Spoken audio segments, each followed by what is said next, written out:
bom dia, Alexandre, bom dia, Bom Gláucia. dia! Bom dia, parceirinha. Depois de algumas dificuldades de acesso, né, comuns nesses tempos, podemos então começar a nossa live, conversando hoje, então, tendo o prazer e a honra de conversar com Alexandre Coimbra com o nosso tema de crise como prefácio. Vamos Eu lá. adorei o título. Que, aliás, Eu é seu, adorei. o título Ah, é meu? Nossa Senhora! Isso é muito A bom. gente vai jogando palavra pro vento, depois não sabe o que Pois é, foi. esquece que falou, é sua, né? Crise, eu fiquei encantada quando eu escutei. Isso foi uma live que eu escutei sua. E quando você, no meio das falas, você disse isso. A crise é um prefácio de novas experiências. Falei, gente, mas isso é bonito demais. Então é seu. Pode Então gostar. tá, adorei. Xande, então, alegria do nosso reencontro, alegria de ver esse menino, que eu conheci menino, e virar esse homem tão fantástico, uma trajetória tão linda que vem fazendo, e é com muita honra, né, que a MG, e MG, então, quer dizer Marília e Gláucia, né, psicólogas associadas, e a gente vem desenvolvendo, né, Xande, a proposta, então, da psicoeducação em saúde, e especialmente compreender que lidar, assimilar, reconhecer crises é um processo também psicoeducativo. E aí, né? Celebrando também o lançamento do seu livro, né, de Cartas de um Terapeuta em Momentos de Crise, né? É uma boa oportunidade de a gente contar e de você também dizer a respeito disso. A casa é sua, meu amigo. Casa Mineira, recebendo esse mineiro de coração. Ave Maria, que alegria, que alegria. É, mesmo se a Terra for plana, ela roda igual um LP, né? Que ótimo, essa é ótima, olha só, tá vendo? No dia que eu escrever isso, se você achar bonita, falar, é seu. E a gente se reencontra e os laços da vida retornam, porque o destino dos laços mesmo é o reencontro. Então, muito obrigado por estar com vocês, uma alegria sem par poder terminar essa manhã de hoje conversando. Acho que cada vez mais essa palavra crise merece ser dita de uma forma mais complexa, né?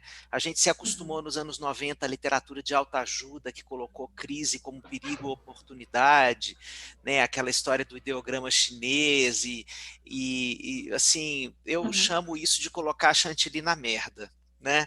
Assim, da gente não prestar atenção em todos os lados da história e isso poder ser ilegitimador do sofrimento e, ao mesmo tempo, construir culpa, porque as pessoas não vão conseguir fazer da crise esta grande oportunidade assim de cara.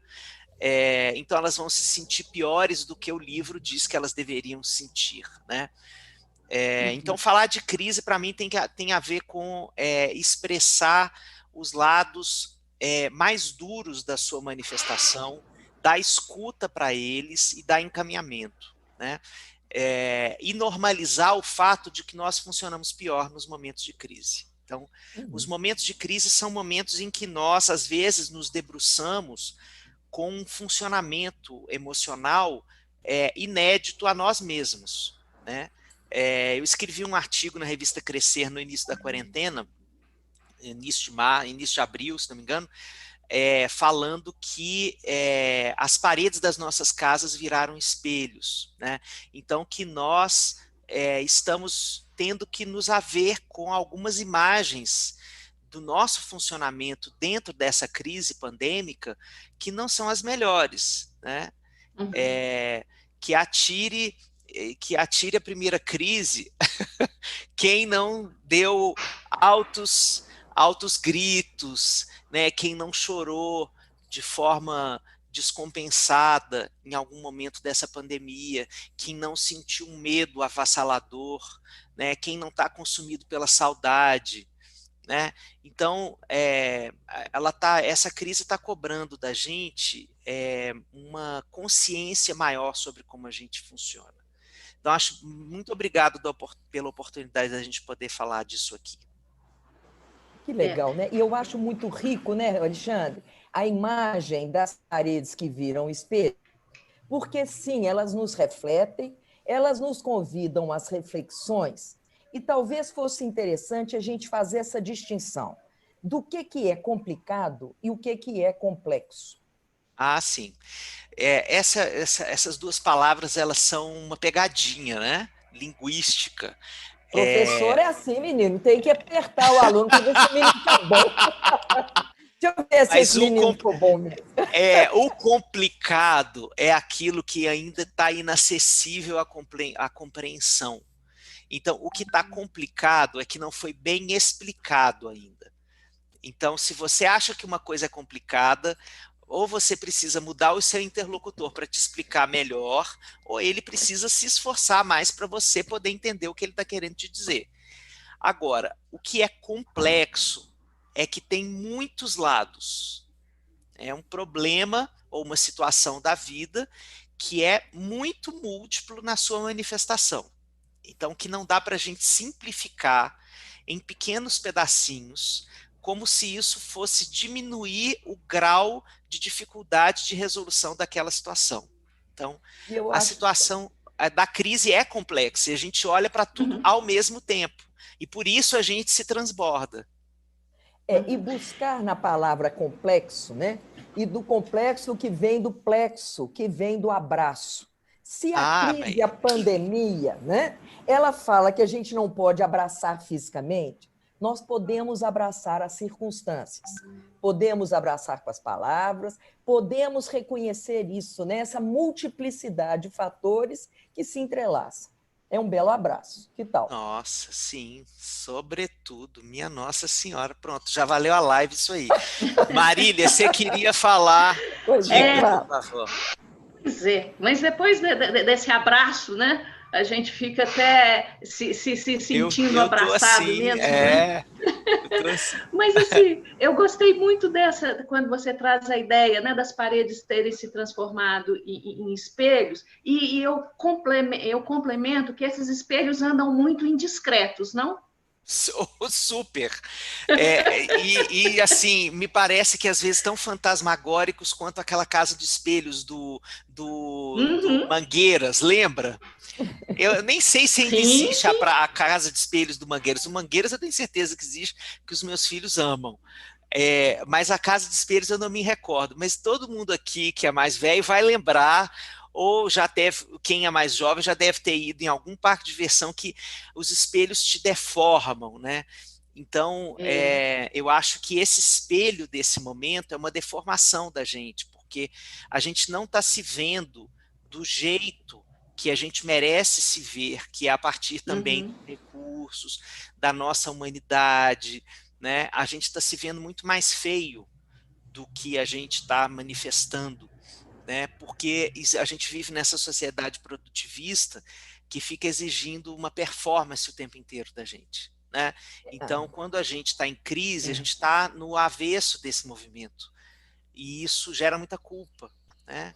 Porque você não está fazendo nada, né? Aqueles primeiros PDFs que chegaram no WhatsApp de todo mundo no início da pandemia eram lunáticos, né? Assim, 30 posições de yoga para você fazer às 8 horas da manhã, faça línguas, brinque de 100 formas com seu filho de pré-escolar, assim.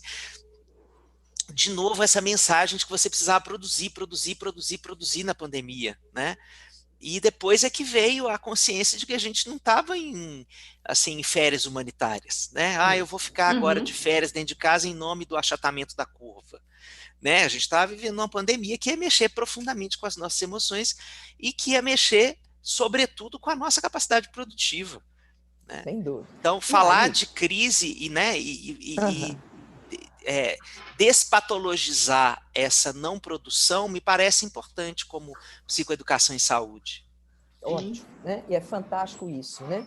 E uma das maneiras que a gente pode despatologizar, né, e buscar psicoeducação, né, Ale, é exatamente não ficar refém dos rótulos. Sim. Que a gente tem essa tendência a essa generalização e dizer que né? E é interessante quando você chama atenção para essa exigência performática, porque ou ficamos realmente angustiados e deprimidos para o passado e aflitos para um futuro. tem um durante, né? E que talvez buscar aí esse movimento psicoeducativo de avaliar o durante. O que está durando e de que maneira que a gente se organiza dentro disso? Como é que você vê essa duração, essa profundidade sem data? O durante é o tempo do esfarelamento das nossas certezas, né? As Olha nossas só. certezas viraram aquele castelinho de areia que a gente constrói na praia. Né, a gente achava que era o World Trade Center, se bem que o World Trade Center também foi embora, né? Então não era tão certeza assim, mas a gente achava que a nossa certeza, né? Então eu tô tendo um insight aqui, se a gente for pensar, World Trade Center, Notre Dame, né? Assim, grandes certezas que o mundo construiu como símbolos. Muro de Berlim, meu bem. Muro de Berlim, claro, né? Então, símbolos, né, da efemeridade de qualquer coisa na vida. Mas eu acho que o durante é o tempo de se acostumar com essas perdas, né? As perdas dessas ilusões de garantias na vida, né? Então, a pergunta que eu acho que é mais importante e é mais avassaladora da pandemia no durante é como eu aprendo a lidar com a perda da certeza, como eu funciono, como eu passo a funcionar no lugar daquela pessoa que se sustentava em cima de garantias que não podem existir mais. Né? E que eu até pergunto, algum dia essas garantias exigiram? Não, Existiram claro que garantias? não. Existiram certeza, né? Então, e é muito curioso, né? Porque o primeiro luto é o luto da ilusão do mundo previsível. Nossa querida mestra Maria José Esteves Vasconcelos nos conta. Salve, Né? salve! Você acredita que ela foi a minha mestra? Ela foi a minha professora na graduação. É um grande reencontro, né, Alê? Ave Maria, então é minha avó. É a sua avó, olha só. E com uma alta produtividade, super atenta e atualizada, né? Agora, se a gente avaliar o tripé que Mary Jo, né, Maria José, já nos conta de uma ciência novo paradigmática, isso muito pré-pandemia, quando ela diz da instabilidade no lugar da estabilidade, né? Da complexidade no lugar da singularidade, ou da simplicidade, não singularidade, da simplicidade, né? E da intersubjetividade no lugar da objetividade. Quer dizer, esse tripé ele está cada vez mais evidenciado e mais comprovado pela pandemia. Como é que você fica como avó de Mary Jo Esteves Vasconcelos? Que tal? Bom, a Maria José... Avó não, neto. Neto. A Maria José é a voz internalizada mais fundante deste milênio em mim, porque foi ela que me convidou para fazer toda a mudança da minha carreira. Assim, de entender em que pilares eu queria trabalhar, de que forma eu queria construir os diálogos humanos, de que forma eu queria construir uma clínica. Então, a Maria José é esse pilar que, pelo amor de Deus, que não se dissolva. Transgeracional, estamos falando da boa abuela, né? Isso, exatamente. Então, essa ilusão, né, desse controle, o pensamento sistêmico fala disso, o budismo como né, corpo de pensamento também fala da impermanência, o budismo usa a palavra da impermanência, né? Mas a gente está falando exatamente da mesma coisa, da vida como uma fluidez de estares e não de seres, né? Não de pedras, né? E o que a gente tem vivido na quarentena, por exemplo, em relação à labilidade emocional que a gente fica, para mim é uma grande metáfora disso, né? De que os sentimentos não são pedras, são rios que precisam rolar, né? Rios que precisam fluir.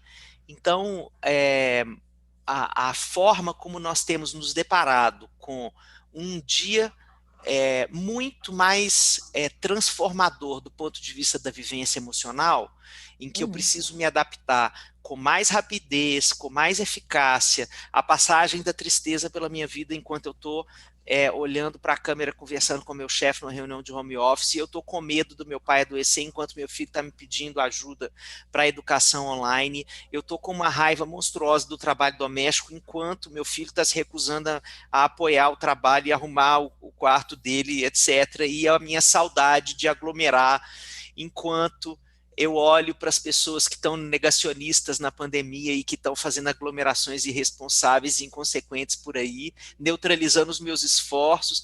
Então, tudo isso está me mostrando que essa passagem dos sentimentos pela vida marca uma grande metáfora da existência. Assim como os sentimentos passam por nós de forma transitória, depois vão embora, e chegam outros, né? E tem um outro na fila, assim, a primeira de fora é dele, a segunda de fora é dele, né?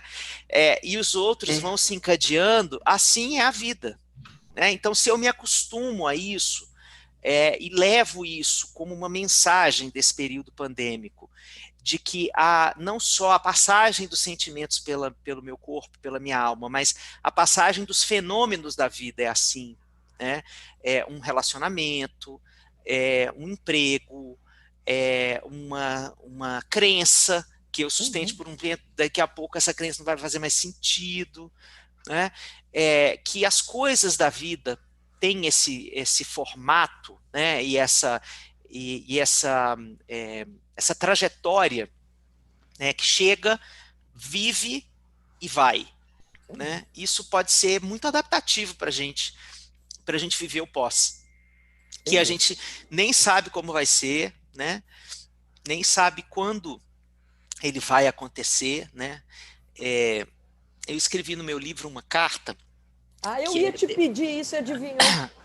Foi? Queria que você... Conta um bocadinho como é que nasceu o livro, depois você vai escolher ler uma carta para nós, né? Ah, tá, ok. Então vou contar. Já que o meu ainda não chegou autografado, né? Estou esperando meu autógrafo.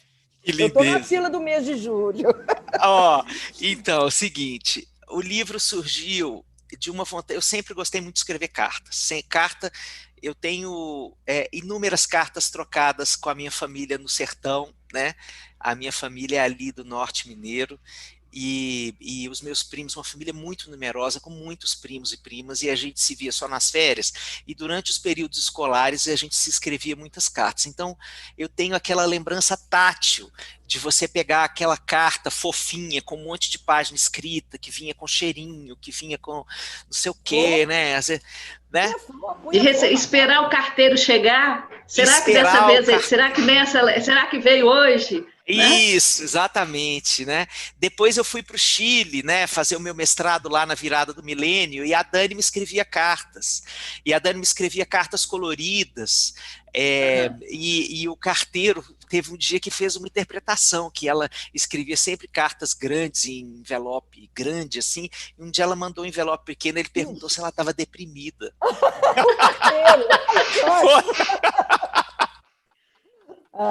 Então essa história de escrever carta sempre fez parte, sabe? Visceral, né? Visceral, sempre foi, sempre foi um objeto que me chamou muita atenção. E eu sou um eterno enlutado do fim das cartas, né, na vida da gente, e a gente diminuindo cada vez mais o tamanho da comunicação até chegar em 140 caracteres, né? E então eu quis ser subversivo e falar assim, eu sou velho, eu gosto desse negócio, vou escrever carta. Então, aí eu fiz essa proposta, o editor curtiu.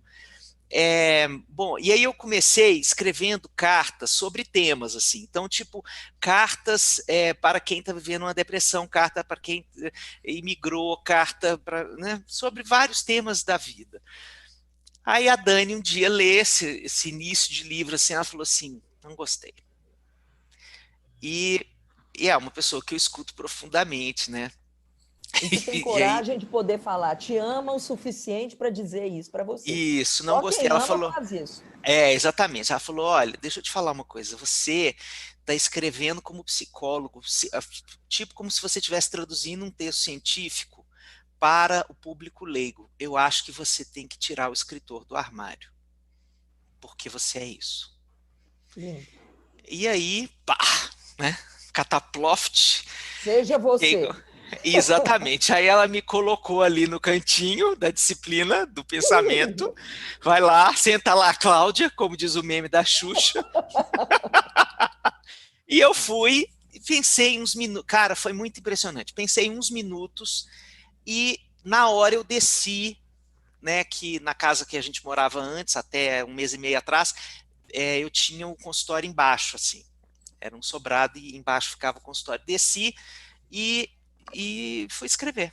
E comecei a escrever, em 30 dias o livro saiu. E aí veio a ideia de que os remetentes fossem os sentimentos, né? Muito em cima do Michael White e do David Epstein, né? E inclusive eu cito eles no prefácio, né? Os autores da terapia narrativa, é uma corrente terapêutica das mais lindas e poéticas. Eu tive a oportunidade de fazer a formação com o Michael White lá em Salvador e fiquei muito encantado pela poesia que ele nos convida a viver na terapia narrativa. E aí eu falei, vou escrever umas cartas aqui, externalizando esses sentimentos e vamos ver o que que rola. E aí foi aparecendo, foi. Aí o livro ia sair em março, eu entreguei em janeiro, revisou, tudo certo, voltou da revisão, corrigimos, vem a pandemia. E aí cancela tudo, não sabemos nem se vai ser lançado em 2001, né? Vamos esperar. E esse livro já tinha sido, ele já era um pouco antigo, porque a primeira proposta dele foi em outra editora, mas o meu editor foi demitido na crise das editoras no final de 2018, 2019, e aí junto com ele eu fui junto. O livro. E aí, então, falei, gente, será que esse livro vai ficar eternamente assim, como uma promessa impublicável, né? E aí, no dia do meu aniversário, 7 de maio, meu editor me liga e falou, olha, estão reabrindo na Espanha, porque a editora Planeta tem sede na Espanha, e o seu livro vai ser relançado.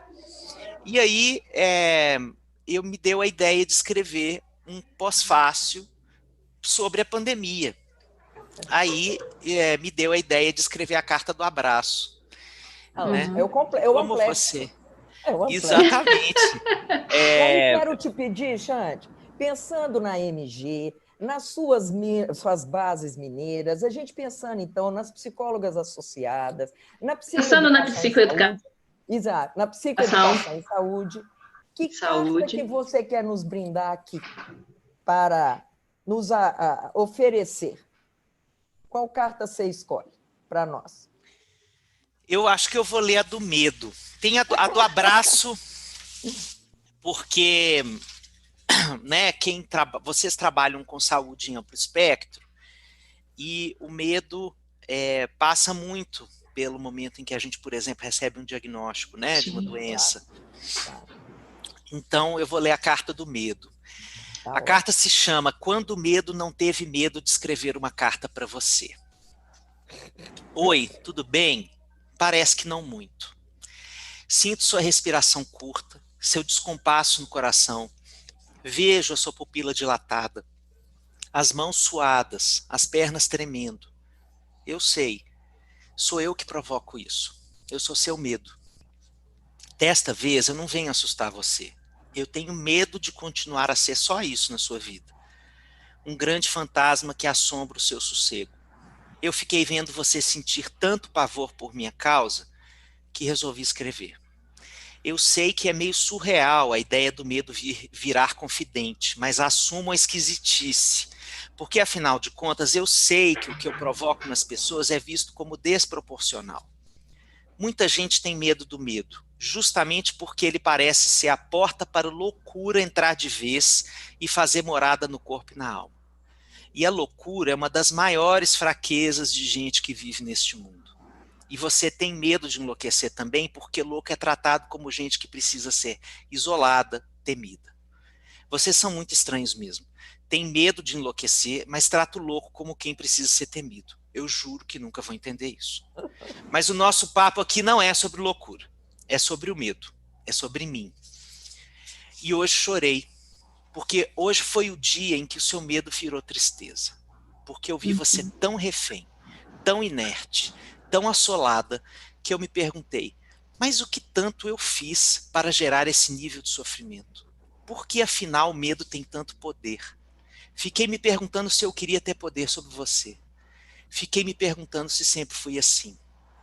Depois de um tempo em silêncio, sim, até o medo pode meditar, tive um lampejo de compreensão. Eu nunca quis ser tudo isso na sua vida. Nunca.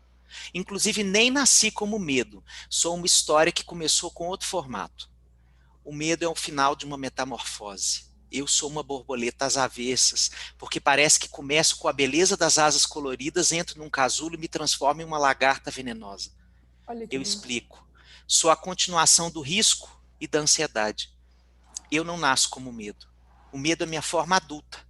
Quando eu nasço no seu coração, eu sou um bebê e apareço como risco. Depois eu viro um adolescente, se esse risco aumenta, aí eu viro ansiedade. E por último, eu viro medo mesmo, medo, medão, adulto, crescido. Então estou lhe dizendo que eu nasço como um alerta, como um risco. Pense num risco, um risco de caneta mesmo. O risco como algo arriscado também pode ser sentido como um traço de caneta, muito longe de ser um inteiro. A ansiedade é assim, um risco, uma percepção de que algo precisa receber atenção. Não é ainda uma coisa que tira o sono. Quando você identifica algum risco, está fazendo bem seu trabalho, porque a análise do risco pode lhe retirar de algumas roubadas. Mas a sensação que você tem é que ainda possui controle sobre si, quando está apenas avaliando riscos e vendo o que vai fazer de diferente para não entrar na grande roubada que o risco lhe apresenta. Tudo que lhe ameaça a paz pode ser um risco, uma ansiedade ou um medo, dependendo do tamanho que vai ganhando no seu coração. A vida seria ótima se não tivesse nem estado de risco? Não sei. Acho que a beleza no que o sobressalto faz com você. Eu sinto você ficar maior e mais forte, justamente depois de passar pelos espantos. Eu nasço como um risco, vou crescendo e viro ansiedade. A ansiedade é meio adolescente mesmo, hiperativa, impulsiva, meio over, tipo um show de rock tocado no corredor de um hospital. A ansiedade faz você tremer, suar, a pupila dilatar. Como um adolescente ao sentir coisas novas e surpreendentes. Só que a sensação não é boa. A ansiedade já vai deixando um rastro mais amargo, um congelamento da sua fluidez. Você vai ficando mais paralisada e sentir-se menos potente é algo que destrói você aos poucos. As pessoas precisam sentir que podem, que têm capacidade, que se precisarem estarão a postos. A ansiedade, essa danada, vai roubando a certeza no maior silêncio e quando você nota ela já tomou conta. Pode ser até que já tenha virado medo. Portanto, veja, você já me conheceu como risco, como ansiedade e como medo. Eu não tive sempre este tamanho. Talvez seja a maior ideia que eu queira passar nesta carta. Você não é minha refém. Eu fui crescendo e, portanto, posso voltar a ser menor. Você é dona da sua vida. Eu não quero ter esse poder. Eu fico triste, inclusive, de perceber que você me deu tanto poder. Eu não nasci para isso. Eu nasci para ser risco, para ser ansiedade, mas quando viro medo, sinto que a nossa relação pode se perder, pode se tornar abusiva. Eu me sinto agredindo você quando viro pânico, por exemplo. Ou quando eu sou a soma de muitos medos apertando o seu peito e a sua mente várias vezes ao dia. Não é isso que eu quero para nós. Sou contagioso. Muita gente anda falando de mim. Perceba a quantidade de mensagens que você recebe no seu telefone justamente sobre mim. Estas mensagens tratam de todos os medos que você precisa supostamente aprender a sentir para ficar segura. Veja que contradição. Como ficar segura justamente aprendendo a sentir tantos medos? Eu juro que não fiz isso. Foram vocês mesmos. No mundo que parece ao contrário e ninguém reparou, como Nando Reis escreveu para Cássia Eller cantar. Vocês, quando espalham medos pela internet, estão me transformando em um vírus. Eu não posso controlar o que fazem comigo. Tenho a capacidade de me espalhar, mas ando triste com o resultado que vejo nos rostos de tanta gente que cruza as ruas do seu país, do seu mundo. Por isso, não me espalhe, mesmo que a sua intenção seja melhor. Só alertar para os medos não faz ninguém se sentir bem, nem quem conta, nem quem escuta. Todos ficam mais atiçados, mais agoniados. Eu não quero ser o dono de tanta gente. Espalhar medo é dar a mim o lugar de trono máximo na vida humana. Veja a quantidade de notícias que você lê todos os dias. Não permita que tantos medos que você nem sabia que pudessem existir façam parte dos seus minutos mais cotidianos e preciosos. Faça aí um exercício de desligar-se, não da tela somente, mas dessa avalanche de medos que invade a sua alma sem pedir licença. As notícias não servem somente para informar, elas têm sido um verdadeiro instrumento de propagação de medos. Você tem o poder de dizer não a tudo isso e dar-se o direito de se desligar de todas as pretensas ameaças individuais e coletivas que a tela do celular lhe mostra. Você é a dona da sua paz. Você é a escudeira da sua tranquilidade. A paz e a tranquilidade não vendem jornal, não fazem bombar a audiência dos portais. Você pode fazer diferente.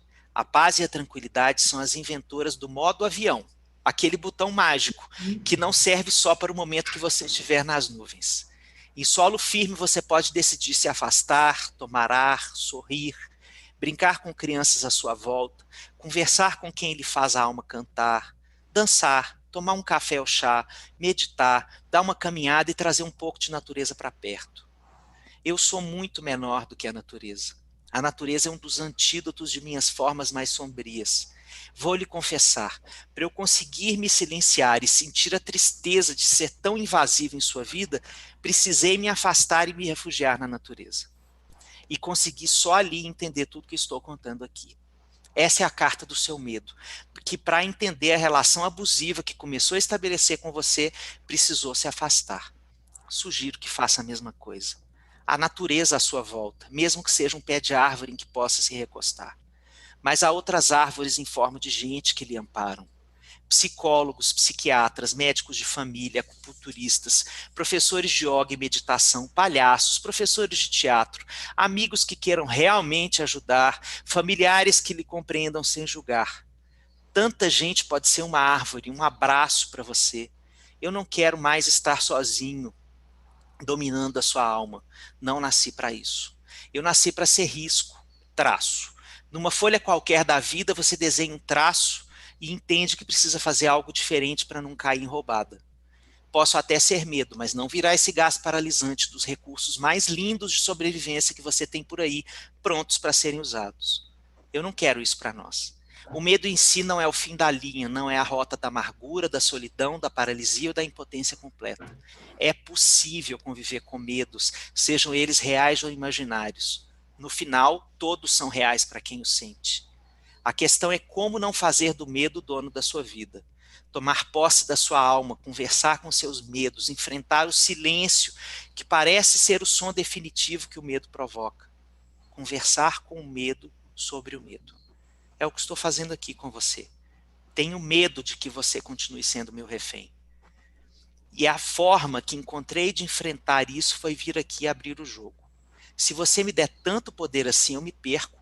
Posso me alastrar em você, viralizar ao longo das horas e dias, até me agigantar e virar uma crise de pânico. Mas antes que tudo isso aconteça, eu quero dar-lhe um abraço, aqui na sombra da árvore. Eu não sirvo para oprimir. Sirvo para alertar, mostrar que é hora de mudar de rota, fugir ou lutar. Veja, sirvo para colocar você em movimento. Meu destino nunca foi transformar-me no dono da sua paralisia. Quero estar ao seu lado como risco, ansiedade ou medo. Eu posso voltar a ser um bebê ou um adolescente se você quiser. Estou entregue à sua força, à beleza que reside na sua capacidade de ser o que bem entender. A vida é uma história que lhe pertence. O medo não é o autor dela. Estou descendo do trono. Não quero isso. Se for assim, é tirania, abuso de poder, e você pode querer. Se precisar de ajuda profissional, peça rápido, antes que tudo fique ainda mais sombrio. Há muita gente incrível trabalhando de forma ética perto de você. Psicólogas e psiquiatras, sobretudo, me conhecem profundamente e podem fazer muito por você. Estou descendo do trono da sua vida. Eu, o seu medo, vou virar a partir de agora apenas um medo. Um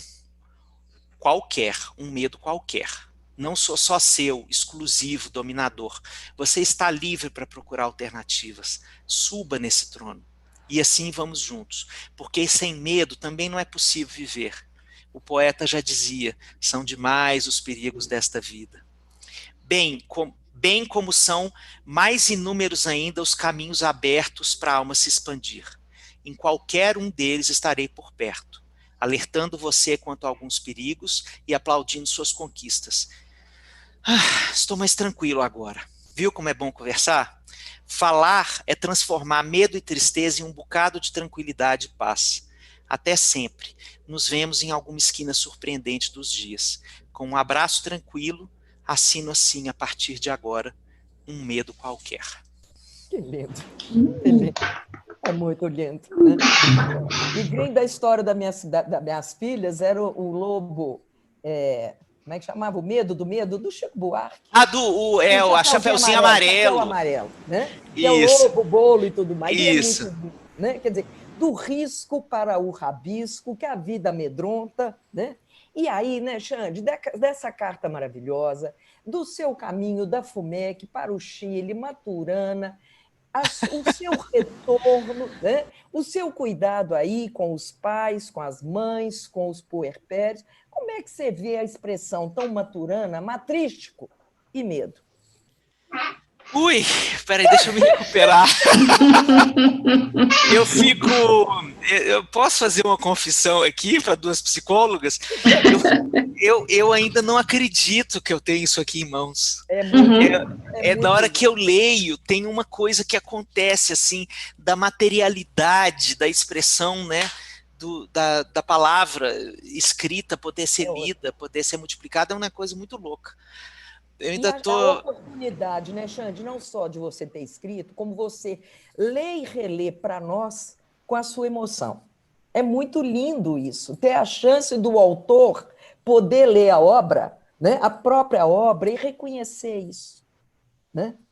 E mais uma vez, né, e isso me remete, de fato, e quando eu estou falando do matrístico, porque eu acho que você encarna muito essa condição de se emocionar, de se cuidar, de se abrir, né? E de se mostrar pleno nos seus afetos. O Maturana me ensinou muita coisa, né? Nos ensinou muita coisa. Para mim, o que o Maturana representa é a possibilidade de uma pessoa que cuida de pessoas não precisar ser uma tábula rasa. Né? Eu sempre tive muita dificuldade de me imaginar nesse lugar. Sobretudo, o Maturana me trouxe a perspectiva de que o nosso ofício não seria um ofício da escuta, mas da conversa, do diálogo, né? Porque a gente é sempre ensinado que a nossa profissão é escutar, mas eu sempre fui muito converseiro, então eu não caberia num formato que fosse tão escutatório somente, entende? Então, essa possibilidade de construir o encontro como uma perspectiva de diálogo e acreditar no poder transformador do diálogo foi o maior presente que o Maturana me deu, né? Então, a partir dali foi um turning point mesmo, assim, alguma coisa falou assim, uau, é isso aí, é para lá que eu vou, né? É isso que eu vou fazer, é assim que eu quero fazer, né? Não estou dizendo que é maior ou menor, mas apenas é mais ajustado. Eu vejo as teorias psicológicas como a roupa que fica bem em você, sabe? O que me cai bem. O que me cai bem, exatamente. Aquilo que me deixa bem para ir para o mundo. Né? Então não tem roupa mais feia ou mais bonita, é aquela que tem a ver com você, com seu estilo, com a sua identidade. Né? Então eu me encontro muito nessa perspectiva. Aquilo que lhe confere, inclusive, a elegância no encontro. Né? Porque você colocar uma roupa que pode ser maravilhosa, mas que não lhe cai bem, você já vai comprometer o seu encontro assim, tá na cara que não está adequado, né? Isso, exatamente. Né? Então, assim, mas e quando você fala aí, né, do psicólogo como profissional da escuta, o que a gente ouve 522 vezes, né? Mas você já prestou atenção de que quando o psicólogo começa a falar, ele não para? Então, assim, você vai não é? Você vai em congressos e encontros, dá a palavra, assim, não para. Ou é da escuta, ou é da fala. E o que a gente precisa... E as coisas acontecem, as mudanças acontecem, são nas interações, nas conversas, né? Os encontros, eles são dialógicos na sua essência, não é? Exatamente. E as Exatamente. mudanças se dão Inclusive, nos encontros, não é? veja só, tem uma coisa na organização dos eventos da nossa área, né? Não só da nossa área, mas de muitas áreas da ciência, que são louquíssimos, né? A pessoa fala, fala, fala, fala, fala, fala, fala, fala, fala, fala, fala, ou uma mesa que fala, fala, fala, aí tem 10 minutos para perguntas. Você escutou a pessoa dar uma mesa 2 horas e tem 10 minutos para perguntas. E eu sempre acho que o que melhor acontece nos congressos é o coffee break, Claro. né? Porque é É o ali que o corredor. congresso, é o corredor, é ali que a coisa acontece, né? Então eu acho que a vida é um grande coffee break, né? E, portanto, essa experiência de só escutar o outro como se ele fosse o portador de uma verdade é uma armadilha, né? É uma armadilha, porque as nossas verdades têm V minúsculo, são temporárias, são limitadas, né? São limitadas pelo nosso olhar limitante, pela nossa história, que é uma só. Então, essa história do conversar é a única forma que a gente tem de aumentar a envergadura da alma, não tem outro jeito. Uhum. E a beleza linda, né? E a história da carta com a sua questão, né? Mas poder conversar com as emoções e a partir daí, né? Estabelecer isso, é claro que é uma conversa dentro de você, né? Mas a beleza que isso traz para caminhos, né? Destronar essas posições enrijecidas e trazer, porque essa é a base da conversa. Porque no trono Isso. também não tem conversa, vai ter Não oratória, tem. tem discurso. Exatamente, Glaucio, exatamente. Exatamente. Então, por exemplo, eu escrevi o livro, mas eu fico mandando uns recadinhos, você viu, né? Ao longo da carta tem uns recadinhos que não tem necessariamente a ver com medo. Então, o jeito que a sociedade lida com a loucura, pá, eu jogo ali, né? Tem uma outra carta em que eu falo da vergonha dos cabelos negros, né? E que isso é quando você tem vergonha, a carta da vergonha. Quando você tem vergonha de algo que você fez, tudo bem, você vai lá e repara. Quando você tem vergonha de ser quem você é, quem está errado é o mundo, né? Então a gente tem que lutar pela transformação do mundo que ainda leva algumas pessoas a sentirem vergonha de quem elas são. E aí eu dou o exemplo dos cabelos afro. Então, é isso aí. Eu sempre vou jogando essas pílulas, assim, no meio do texto, porque o interesse é destronar essas verdades opressivas da vida, né? O Mike White é que diz isso tão lindamente, que ele diz que o ofício de um terapeuta narrativo é ser um ativista sociopolítico, né? É que você questiona os ditames opressivos da cultura, né? Na capacidade que eles têm de silenciar os corpos e fazer dos corpos os corpos dóceis, que o Foucault dizia. E nesse destronar, né? E aí eu me lembro do Saul Fuchs, né? Quando ele diz até da conversa como esse artesanato dos encontros, né? Sim. Não está pronta, não é prévia, não é algo generalizável, não é algo rotulável, né? Como que eu posso dizer da sua depressão? A partir do quê? E é mais uma vez o nosso Maturana que nos conta disso também, né?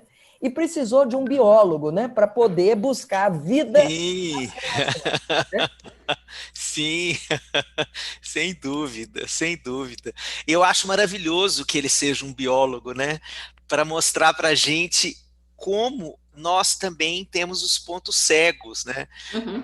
Que precisamos de um biólogo para dizer as coisas que nós não vemos. Ele diz isso, né? Que o ponto cego é não ver que não vê. Exato. Então é Como o muito lindo isso. ignorante que ignora a ignorância. Né? É Isso. uma loucura, né? E é interessante pensar, e a gente trazendo Maturana, lembramos sim da Maria José, quer dizer, com alguns pilares, você fala de Michael White, fala também, falta o nosso Tom Anderson, que também tanto gosto, com a Sim, linguagem claro. inocente, né? E uma das coisas que me tocaram muito, né, assim, nessa pandemia, foi a produção do Maturana. Eu tive a oportunidade de assistir um webinar dele, né? Ah, E que Jessica lindo. Morin, né? Quer dizer, dos 90 anos de alta produtividade, uma capacidade reflexiva fantástica e trazendo para as nossas condições, né? É muito lindo. É Né? muito lindo. É muito O lindo. Maturana, ele trabalhou com a Rimena, né? Ele fez um Sim, com a webinar. Rimena. Exato. Né? Sim. Bom, e aí, Marília, que tem aproveitar nosso Xande, como é que estamos de horário? Porque a conversa está ótima. Nós ainda temos uns 10 minutinhos aqui, antes da gente dizer. Como é que você está, meu bem? Que nós começamos até breve, como é que está aí? Tudo bem, está tudo ótimo. Tá bem? Então, graças Olha, a nós Deus. temos aqui algumas pessoas nos acompanhando, mesmo apesar das nossas questões técnicas, mas sempre falando que é bom estar com a gente, pessoas aqui falando ansiosos para receber o livro também, né? Mas, assim, todo mundo, quem está presente aqui com a gente, gostando muito da nossa conversa, né? Eu quero voltar um pouquinho na sua carta do medo, né? E também estou aqui ansiosa para receber o meu livro também. O meu acho que demora um pouquinho mais, pelo fato de eu estar no interior, pode ser que os correios demorem um pouquinho mais, né? Sim, mas, sim. assim, o que eu... na carta do medo, né? Me chamou a atenção muito dessa metamorfose ao inverso, né? E o medo também como esse gás paralisante. Se de um lado ele paralisa, o que a gente tem do medo do outro lado do medo? O medo ele tem a capacidade de movimentar pedaços da gente que estavam sedimentados demais, né? Então, o medo ele faz o corpo inteiro se remexer, né? Então, escutar o que ele provoca, eu acho super produtivo para a gente poder imaginar novas vidas, novos futuros, né? Então, eu fico pensando, por exemplo, na pandemia, a função desse medo que todos nós estamos sentindo, né? Eu acho que tem muito a ver com a história mais existencialista, assim, da gente pensar na nossa finitude e o que a gente está fazendo com o tempo que nos resta, que a gente não sabe muito bem qual é, né? Na carta da morte, a morte fala isso aqui, que eu sou uma ampulheta que nunca vou te dizer quanto areia tem em cima para escorrer, né? Que você nunca vai saber. Que o suicídio é quando alguém decide quebrar essa ampulheta com uma pedrada, né? Então de qualquer forma, a gente se conecta com essa sensação de que a vida está escorrendo, né? O medo conecta a gente com isso, então pode ser um sentimento que nos mobilize para fazer melhores escolhas, para rever o estado de uma vida pouco autêntica, que não vale a pena tanto ser vivida, né? E aponte também para os lados da vida que mereçam ser alvo de uma transformação mais radical, né? Eu acho que tem muita gente fazendo esse trabalho na pandemia. Tem muita gente, por exemplo, aqui em São Paulo está rolando uma coisa muito bonita. As pessoas paulistanas aquele paulistano mais típico, assim, que todo conectado. O paulistano é uma figura que vive em cima de aplicativos, assim. Então é a comida que entrega em casa, é o Uber, não sei o que e tal, muito tecnológico, muito veloz, uma vida muito workaholic e tal. E o que a pandemia está construindo? Um desejo irrefreável de natureza. Então, aumentou enormemente a busca das pessoas aqui em São Paulo por alugarem casas para passarem a quarentena em lugares mais natureza, mais próximos daqui da cidade. Já que estamos fazendo home office, né? Aí em Minas também? Minas também, tem acontecido isso, tem sim. Então isso, por exemplo, é uma coisa... Já tem muitas pessoas escolhendo subir a serra. Isso, então veja, isso é uma coisa muito interessante que eu acho que está sendo mobilizada nas pessoas, né? Um movimento muito bonito sobre como tem sido a minha relação com o espaço, porque a quarentena colocou o espaço como um lugar de privilégio, né? Espaço físico mesmo. Se eu vivo uma quarentena num apartamentinho de 50 metros quadrados com uma criança pulando, né, o dia inteiro ali, sem a escola, sem as redes, sem os amigos, está todo mundo enlouquecendo, então eu preciso sair daqui. Então, qual é o espaço que me cabe melhor? O que precisa ter nesse espaço? Às vezes são perguntas que as pessoas nunca se fizeram, né? Aceitaram essa verdade, que a vida é isso mesmo, gente. A vida é viver num apartamentinho de 50 metros, e é isso mesmo, né? E é isso que temos para hoje, que um apartamento de 50 metros que custa R$1 milhão, e que você aluga quase alugando com as suas cuecas, mas tudo bem, é isso aí que você tem para hoje. E aí pessoas fazendo operações assim, disjuntivas mesmo, falando, por que tem que ser assim? Essa pergunta tão simples. Né? Para quê? Né? Para quê? Eu escutei de um professor recente aqui no início da manhã, que estava falando de um podcast, e que faz uma distinção que eu achei essencial. Né? E eu acho que isso é uma das coisas mais reversíveis da vida, Xande. Poder me colocar como sua discípula, eu estou adorando ser sua aluna. Né? Lau, você não me diga uma coisa dessa que eu não tenho condição. Ai, Jesus. E aí o meu professor Xande me ensinou, que escutou no podcast, que caber é diferente de pertencer. Uhum. E eu achei isso muito lindo, né? Conhecimento fresquinho, não tem nem 2 horas de acentuação, e é muito bom, já está fazendo bom uso, né? Mesmo em espaços que possam... Essa aqui, ó, quem falou foi essa aqui, Elisama Santos, autora desse livro aqui, ó, Por que Gritamos, minha companheira do podcast. Olha só, e achei muito bacana, né? Porque mesmo que haja restrição desse espaço e que nem todos possam ir para a natureza, como que a gente possa se pertencer mesmo diante de restrições físicas? E mais uma vez lembrando disso, né? Se as palavras não são inocentes, como o Anderson, e eu gosto muito de reverenciar essa lembrança, nós não estamos em isolamento, né, Xande? Mas não estamos em recolhimento, estamos em distanciamento físico. E como que a gente faz com esse espaço, né? Aliás, estamos em hiperconexão, né? Exato. Né? A conexão está aí, né? Se é conexão afetiva, é outro, né? A gente tem medo de abrir a geladeira e ter um ID do Zoom lá dentro, né? Te chamando para uma reunião. Certamente. Ó, o meu netinho já vê fone de ouvido, ele já chega e já vem colocando no meu ouvido. Mesmo com o pai, né? Ele já vê onde que ele vê, já vem colocando. Já pertence, né? Mas ainda voltando na história do medo, e aí lembrando mais uma vez do nosso mineiro Guimarães Rosa, que nos diz que o medo nos pega pelo enraizado. E eu adorei você ter escolhido a carta do medo para psicoeducação e saúde. E a gente entender, sim, esse medo como cuidado, um medo bem administrado e o risco, né, dele não estar moderado e em moderação de caminho, e sim, ou para uma impulsividade, uma valentia sem medida e sem cuidado, ou de uma paralisia de fato, né, até catatônica, em nome de um pânico. Então, a necessidade dele, nós precisamos dele, que ele seja, sim, o nosso companheiro dos riscos, dos rabiscos, né, e das nossas bases. Adorei você ter nos presenteado com ele, que a gente possa olhar para ele.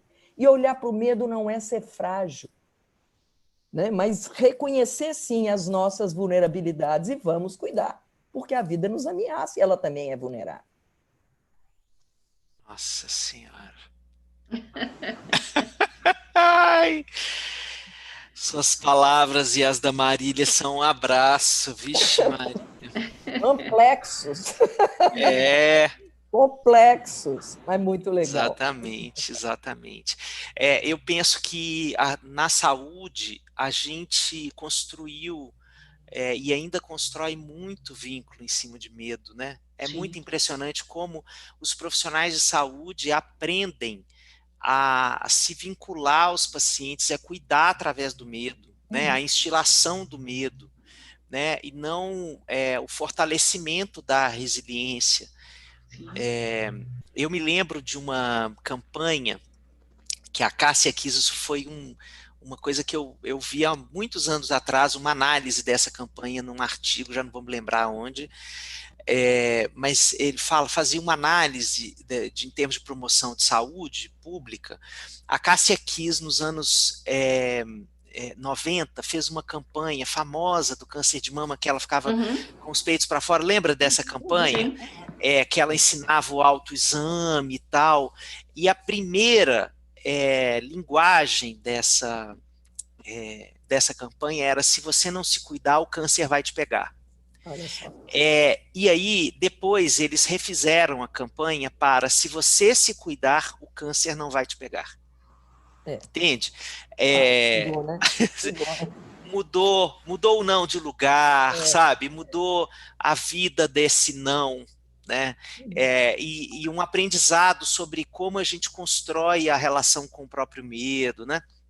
Mas, assim, eu fiquei me recordando, agora que a gente estava falando, sobre como nós precisamos desaprender a conversar com as pessoas que estão, por exemplo, internadas, né, ou em alguma condição mais vulnerável de saúde, sobre a pessoa já está vulnerável, já está se sentindo um lixinho humano ali, né, desprovida das suas condições, às vezes, mais básicas de sobrevivência, né, e a gente ainda vem e coloca um monte de medo nela, para que ela adira a todo o tratamento, como se o medo fosse esse plug da adesão, né? E eu acho não, isso uma viés falácia. bem complementado com a culpa. Com certeza. Porque... E te retirando a responsabilidade. Claro. Se está culpado. Né? Então, assim, construímos relações na saúde realmente baseadas no medo, na culpa e relações hierárquicas, né? Em que não temos uma corresponsabilidade, não construímos esse caminho de saúde em comum, que é a proposta da psicoeducação em saúde, que essa é uma co-construção de todos os envolvidos e nenhum de nós, ou seja, de todos nós, porque estamos todos envolvidos neste contexto. Né? O nosso tempo... Como é que tá? Oi? Só querendo lembrar que num Zoom partilhando que eu te assisti, que a Marilene promoveu, né, Xande? Você Sim. falando do outro sim, que eu achei muito legal e que me convoca a chegar aí no castelhano, né? Dos nós outros. E eu acho que a ideia desse coletivo em rede, né? Que o meu professor acabou de nos lembrar daqui a pouquinho do SNUS, né? E que é alegria. Eu tenho um livro que não existe. Né? Eu também tenho um livro que está todo amarelado. Mas... E é isso. Prosa boa, continuaríamos aqui até, mas essa ampulheta a gente sabia a quantidade de areinha que tem em cima e ela já está se esgotando. As últimas considerações, os últimos grãozinhos de areia para cair. E, Alexandre, muito obrigada, foi um enorme, enorme prazer. E aí, parceirinha, vamos lá, cadê a mão? É 4x4. A parceria aqui é 4x4, MG 4x4. Que lindo. Eu acho que uma conversa como essa é uma conversa que faz a gente ir para tantos lugares ao mesmo tempo, que contrasta tremendamente com a situação de recolhimento.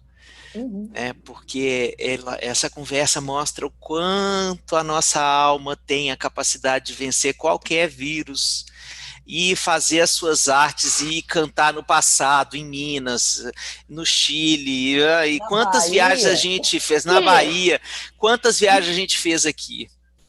E tem uma ex-aluna sua, baiana, Sabrina. Afe Maria, sim. Pois é.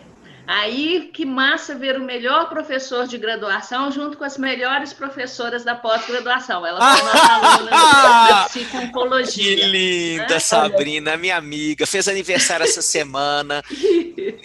Conversamos aí, ela é uma querida. Obrigado, Sá. Muito obrigada, gente. A Júnia Matar também aqui. Obrigada, Júnia. Presente aqui também. E, então, até a próxima. Até sempre. Até sempre. Terça, né? Terça, tomara sim, que claro. Terça. Até daqui a pouco. Até daqui a pouco. Olha, tudo de mais lindo para vocês. Muita saúde e paz no coração para levar isso aí. E mãos juntas. Amém. Pra gente agradeço, passar meu por esse querido. momento. Vamos lá. Agradeço. Obrigado, gente. A borboleta pode fazer assim, ó. Pode, como o amor desse mundo. É obrigado, isso. gente. Beijo enorme. Valeu. Tchau, obrigado. Tchau.